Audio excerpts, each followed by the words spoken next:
Magandang araw sa inyong lahat at welcome sa aking channel. It's showtime! Magbabalik nga ba sa TV5?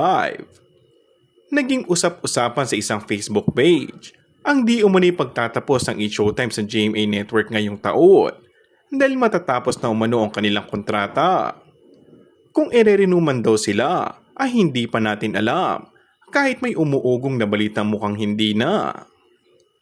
Ayon sa post ng nasabing Kapuso fan page, may mga kumalat din po sa ibang social media pages na masama umano ang loob ng It's Showtime sa GMA dahil nga mukhang wala pang kasiguraduhan kung patuloy pa silang mapapanood dito. Mayroon ding nababasa na maaari itong bumalik sa TV5 kung ganito nga ang mangyayari. Ito rin ay palaisipan dahil sa most recent pictorial na host ng It's Showtime na parehong-pareho sa forma ng mga host din ng Eat Bulaga.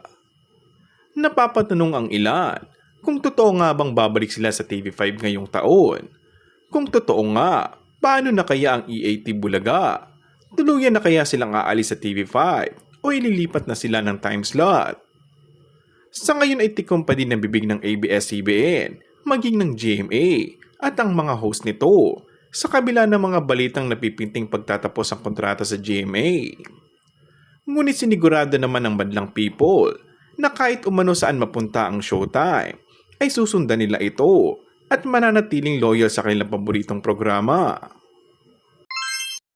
And that's all for our today's video.